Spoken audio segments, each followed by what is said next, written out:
La situation sécuritaire dans l'est de la RDC reste d'actualité. Mbote Bisika Bouzali, toi ça qui dit là, Bolula Matoulenou, pour télévision Gel Afrique Télévision au cœur de l'investigation. Je reçois pour vous Monsieur Tigana, un écrivain, un citoyen congolais, un chercheur en matière sécuritaire. Monsieur Tigana, bonjour et bienvenue. Oui, bonjour David. Nos salutations également à tout le monde qui nous suit à partir de ces moments, singulièrement aux déplacés de guerre qui sont en train de vivre le moment le plus difficile de leur histoire de la vie. Et parce que nous abordons les questions en matière sécuritaire, nous essayons un peu de faire un petit résumé. David, vous savez, aujourd'hui, la République démocratique du Congo vient d'entamer sa 31e année de guerre, parce que les guerres ont commencé à partir de 1993. Aujourd'hui, nous totalisons 31 ans de guerre depuis que les Rwandais de Paul Kagame a commencé à s'aimer le terreur dans notre pays. Eh bien, vous savez, actuellement, c'est plus l'M23 qui est en train vraiment de gangréner ces atrocités, ce qui fait que depuis ces 31 ans, la guerre a un bilan. Si vous lisez sur la page officielle de la radio Okapi, et rappelons-nous que la radio Okapi, c'est une chaîne des Nations Unies, c'est-à-dire ça ne peut publier que les informations fiables. À la date du 19 août 2024, la radio Okapi vient de publier que sur le sol congolais, il y a 2 400 000 déplacés de guerre. 2 400 000 déplacés de guerre représentent toute la population du Gabon. Voilà, tout un pays comme le Gabon, une personne, à la personne du monsieur, le chef d'État rwandais Paul Kagame, il vient, il sème la terre, il tue les gens comme il veut, et il exploite, il pille, il fait payer des taxes, et après tout, toute la population gabonaise quitte maintenant les résidences habituelles pour aller s'installer dans les camps des réfugiés. C'est ce qui se passe actuellement en République démocratique du Congo. À part cela, nous avons aussi un bilan, celui du nombre de morts. Actuellement, la République démocratique du Congo compte déjà 12 millions de morts. C'est plus de 12 millions de morts d'ailleurs.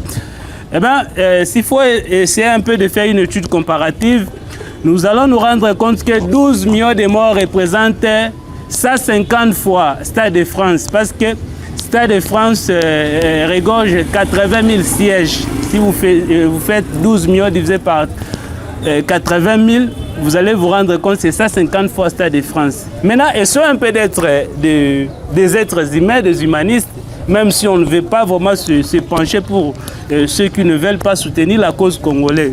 Une personne vraiment, vous voyez l'engouement que nous trouvons souvent dans des racontes sportives, donc Stade de France bien rempli comme ça, une personne qui vient, il tue tout le monde. Et puis ce n'est pas pour l'unique fois. Pour la deuxième fois, il tue, 100e fois, il tue, 144e fois, il tue, jusqu'à 150 fois, il tue, et puis le monde le voit sans pourtant agir. On va se dire quoi? 12 millions, oui, sentez-vous à l'aise si vous avez une question. Une question, juste à cet endroit. Pensez-vous qu'il aura justice avant d'aller plus loin?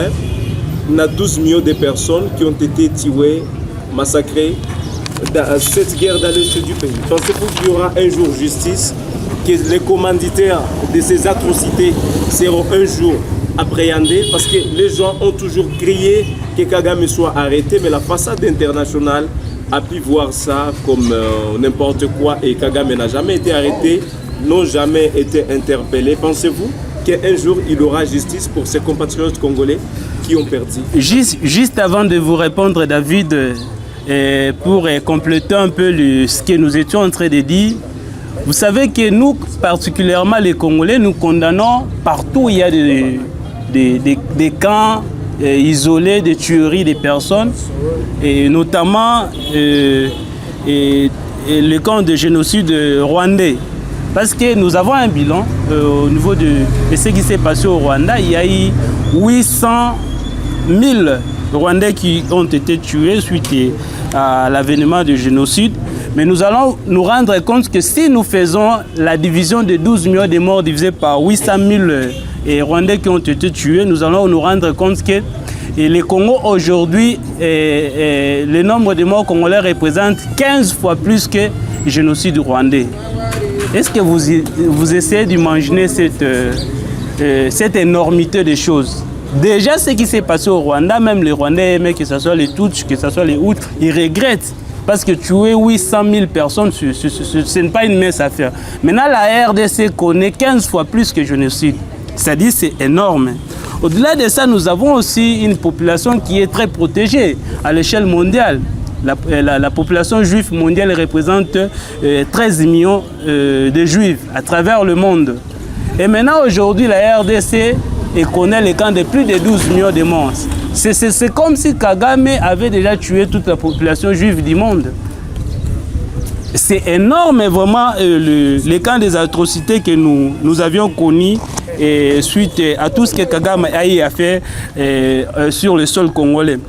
Actuellement, David, nous sommes en train d'observer à travers le monde comment l'Europe, l'Amérique, partout, ils sont en train de contester le fait que la Russie fait ses invasions au niveau de l'Ukraine.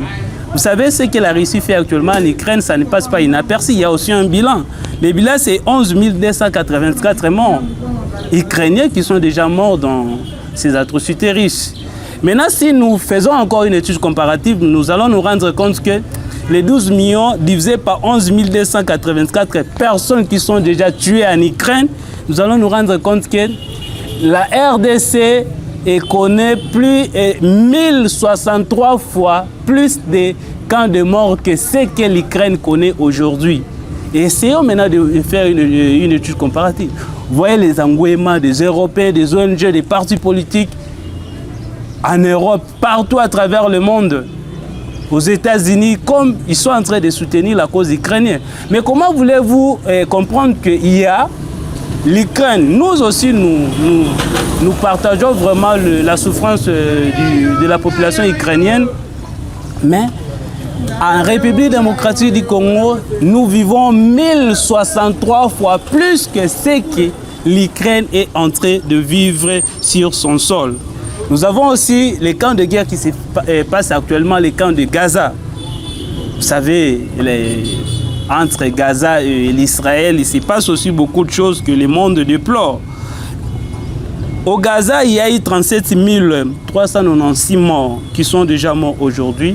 Et depuis qu'il y a eu des camps de guerre entre Gaza et l'Israël. Mais s'il faut faire 12 millions divisé par 37 396 morts, nous allons nous rendre compte qu'au Congo, nous avons déjà connu 320 fois plus que ce qui se passe à Gaza. C'est ça ce que nous devons vraiment présenter à la face du monde afin de comprendre ce que ça représente aujourd'hui et la grandeur de ce que les Rwandais du Paul Kagame est en train de nous poser comme problème à travers ces multiples rébellions en République démocratique du Congo. Nous avons perdu 12 millions de morts. Que représente encore 12 millions de morts? Ça représente la population de ces trois pays. Si nous faisons l'addition de la population du Portugal, qui est estimée à 10 223 347 à la date du 1er juillet 2024. La population de Chypre est estimée à 1 268 467. La population de Luxembourg est estimée à 661 594 habitants. En additionnant la population du Portugal, Chypre, Luxembourg, nous aurons le nombre de 12 153 410 habitants. C'est ça, les 12 millions que Paul Kagame a déjà tués au Congo. Mais essayons d'imaginer un être humain qui, je ne sais pas s'il a une maladie qui nécessite des tueries, qui tue des gens comme ça, et puis le monde n'agit pas vis-à-vis à son égard. Les 12 millions représentent encore quoi? Et c'est par là que nous devons probablement chuter. Les 12 millions représentent la population de ces 4 pays. Croatie, Uruguay, Jamaïque et Qatar. C'est 13 25 655 à la date du 1er juillet 2024. Donc c'est comme si Kagame vient en Europe, il tue toute la population de Croatie, il part en Ukraine, il tue toute la population de l'Ukraine, il part au Jamaïque, il tue tout le monde, il part au Qatar, il tue tout le monde. Mais la face du monde, on le voit, et que ce soit la communauté internationale, on ne fait absolument rien. 12 millions de morts représentent aussi toute la population de Belgique additionnée avec la population du Vatican. Mais que fait la Belgique face à tout ce que le Rwanda est en train de faire en République démocratique du Congo, si effectivement que le Rwanda faisait ça en Belgique? Parce que c'est énorme. Et s'il faut lancer aussi un message au niveau africain, 12 millions représente toute la population au sud de la Tunisie, qui est actuellement à 12 287 456. Vous voyez, vraiment, c'est tellement énorme ce que le Rwanda est en train de faire au Congo. Maintenant, nous posons maintenant une question. Nous savons que les grandes puissances ont aussi une mission de promouvoir la paix dans le monde. Aujourd'hui, au niveau des États-Unis, nous avons les élections présidentielles qui sont en train de dérouler. Nous avons le candidat Donald Trump que nous lui soumettons aussi notre question, et notamment à la candidate Kamala Harris. Une personne, la personne de Paul Kagame, qui a déjà tué 12 millions de morts, qui représente 150 fois Stade de France.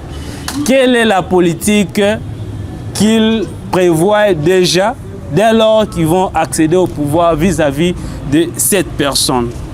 Tout en sachant ce qui suit. Le monde a connu récemment, à dater du 2019 jusqu'en 2022, les cas d'un virus appelé virus Covid-19 qui a tué 7,04 millions de personnes à travers le monde. Nous avons vu l'engouement que tous les pays s'étaient impliqués suite au camp Covid-19. Mais nous avons une personne qui est plus efficace en théorie que Covid-19. Ce qu'on appelle, nous pouvons l'appeler aussi virus virus Kagame. Parce que Kagame a tué 12 millions de morts, mais Covid-19 n'a tué que 7,4 millions de morts. Qu'est-ce que le monde, qu'est-ce que les États-Unis prévoient aujourd'hui si ces candidats accèdent au pouvoir face au virus Kagame, qui tue plus Covid-19? Parce que tout le monde, suite à tout ce que Covid-19 a causé de préjudices à l'humanité, en tout cas, le monde était mobilisé pour chercher des solutions. Mais nous avons encore un virus. Cette mobilisation, est-ce que vous en trouvez aujourd'hui? Parce que ma première question, vous l'avez carrément laissé passer. Est-ce que vous pensez aujourd'hui la justice sera faite un jour ou un autre jour? La justice sera faite à la place de Kagame pour tous ces morts qu'il a orchestrés en RDC. C'est ce que nous demandons à tout le monde. Nous commençons à lancer déjà l'appel aux États-Unis d'Amérique.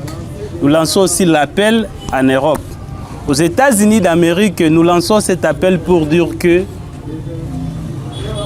l'Africain, et notamment les Congolais, a aussi besoin d'une assistance, a aussi besoin de voir la justice, a aussi besoin d'avoir un accompagnement.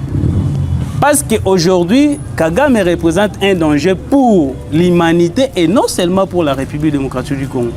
Parce que les gens qui les a tués, les 12 millions, ce sont les êtres humains. Il est plus dangereux qu'un virus. Est-ce que vous trouvez encore, il est encore utile de protéger Kagame? Parce que si aujourd'hui, la République démocratique du Congo ne parvient pas vraiment à agir efficacement vis-à-vis à son égard, c'est parce que le chef d'État rwandais Paul Kagame bénéficie du soutien des États-Unis. Là, quand même, nous le connaissons. Mais nous ne condamnons pas l'ensemble des États-Unis d'Amérique. Nous condamnons la politique américaine vis-à-vis de ces chefs de l'État. Nous le savons très bien, même les États-Unis, on peut même googler. c'est les États-Unis qui ont eu, n'est-ce pas, à soutenir l'accession de Paul Kagame au pouvoir. Lorsqu'il a tué le chef d'État rwandais Paul Kagame, il était même au même avion, et Juvenal Habyarimana, je dis, il était même au bord du même avion avec le président burundais, ils étaient tués ensemble. Après tout, les États-Unis étaient venus valider leur soutien.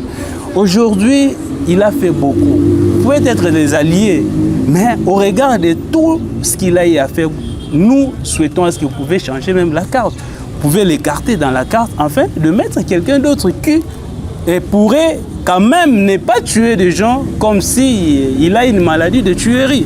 N'est-ce pas? Nous lançons aussi le même appel au niveau de l'Europe. Vous faites savoir que Kagame n'est pas seulement un mal pour les Congolais, mais pour la région, pour l'humanité. Effectivement, David, pour l'humanité, parce qu'il ne tue pas que les Congolais, il tue aussi l'être humain. Les Congolais font partie de l'être humain. Des instabilisations au niveau des Burundi. Le Burundi a d'ailleurs décidé de fermer ses frontières il y a plusieurs jours déjà passés.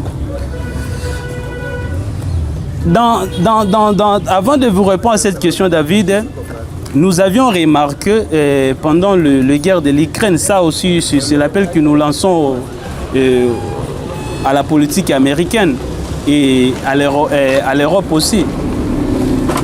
Les États-Unis d'Amérique ont décaissé 61 milliards de dollars d'aide à l'Ukraine.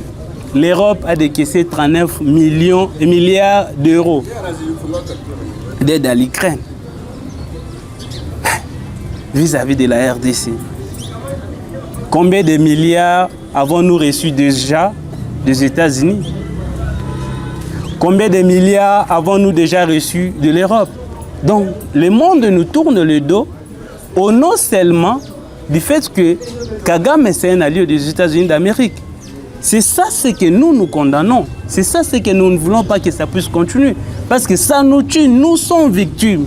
Nous souffrons de ça. Certaines personnes estiment que c'est la diplomatie congolaise qui n'arrive pas à peser pour faire arrêter Paul Kagame. Pensez-vous qu'ils ont tort, les personnes qui pensent ainsi? La diplomatie congolaise qui ne pèse pas, pensez-vous, c'est vrai? L'autre fois, Vital Kamerhe et l'honorable président Vital Kamerhe a parlé d'une guerre à procuration. Et déjà, là où les États-Unis s'alignent derrière, vous pensez que ça sera facile à renverser un tel pouvoir? Vous voyez déjà la Russie qui représente la deuxième puissance militaire au monde. Mais le fait que les États-Unis est derrière l'Ukraine, voilà comment déjà l'Ukraine fait quand même face à la Russie. Le fait que l'Union européenne est derrière l'Ukraine, peu importe sa petitesse, mais l'Ukraine résiste.